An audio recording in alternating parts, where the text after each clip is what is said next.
విద్యార్థులకు భోజనం, విద్యార్థులకు భోజనం, ఆకలితో చంపుతున్న హాస్టల్ యాజమాన్యంపై చర్యలు, కరెంటు కనెక్షన్ వెంటనే, అర్ధరాత్రిలో కరెంటు తీయాల్సిన యాజమాన్యంపై కేసు, అర్ధరాత్రిలో కరెంటు తీయాల్సిన యాజమాన్యంపై కేసు, విద్యార్థులకి నెల వ్యాప్తంగా భోజనం, వాళ్ళు డబ్బులు తీసుకుని భోజనం పెట్టిన యాజమాన్యంపై చర్యలు, కేసు పెట్టాలి యాజమాన్యంపై వెంటనే, డబ్బులు తీసుకొని భోజనం పెట్టుకునే యాజమాన్యంపై చర్యలు, కేసు వెంటనే నమోదు చేయాలి, కేసు వెంటనే నమోదు చేయాలి, హాస్టల్ యాజమాన్యంపై కేసు వెంటనే, కరెంట్ కనెక్షన్ వెంటనే ఇవ్వాలి, కరెంట్ కనెక్షన్ వెంటనే ఇవ్వాలి, కరెంట్ కనెక్షన్ వెంటనే ఇవ్వాలి, కరెంట్ కనెక్షన్ వెంటనే ఇవ్వాలి, కరెంట్ కనెక్షన్ వెంటనే. ఏమో సార్ మీరు చెప్తున్నారు, వాళ్ళకి ఏమన్నా జ్ఞానం ఉందా? ఇంత రాత్రిలో మీరు ఇంత ఓకే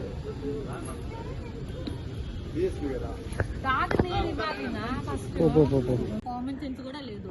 ఇంకోటి అంటే పిల్లల చేత బాత్రూమ్ కనిపించారు వాళ్ళు, ఆ హాస్టల్లో ఉంటే ఆ పిల్లల బాత్రూమ్స్ కనిపించారు. ఇంకొకటి ఏంటంటే ఫుడ్ కూడా మేము పెట్టిందే తినాలో, బయట నుంచి మీరు తెచ్చుకోవడానికి వీల్లేదు. టేబుల్ ఏమని అడిగితే టేబుల్స్ ఉన్నాయి, టేబుల్ ఏమని అడిగితే మేము వెయ్యము, వాళ్ళు మాత్రం కూర్చొని. ఇంకోటి మేము ఫుడ్ దగ్గర తింటుంటే డోర్లు ఓపెన్ చేసేసి ఇక్కడ షటిల్స్ ఆడుతున్నారు. మేము 3 ఇయర్స్ కొంచెం కూడా కదిలేము, ఎందుకంటే లోపల అమ్మాయిలు వాచ్మెన్ అయితే అసలుకి మేము తీసుకుని కూడా ఓపెన్ చేపిస్తాం.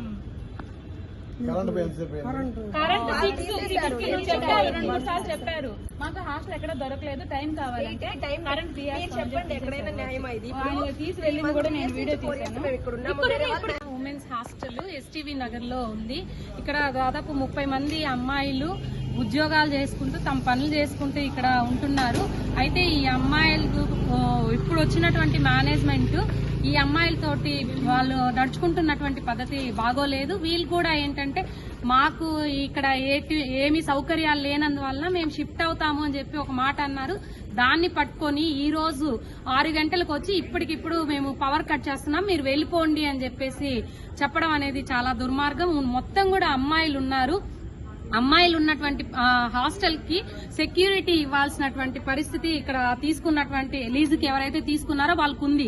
కానీ ఉన్నటువంటి సెక్యూరిటీని కూడా బయట పంపించేసి ఈ అమ్మాయిలకి ఎలాంటి రక్షణ లేకుండా ఉన్నటువంటి పరిస్థితుల్లో ఇప్పుడు పవర్ కట్ చేయడం అనేది కూడా చాలా దుర్మార్గమైనటువంటి విషయం. వీళ్ళకి వెంటనే ఇక్కడ ఉన్నటువంటి అమ్మాయిలకి పవర్ ని ఇవ్వాలని చెప్పి ఆ అమ్మాయిలకి రక్షణ కల్పించాలని చెప్పేసి మేము 5 డిమాండ్ చేస్తా ఉన్నాం.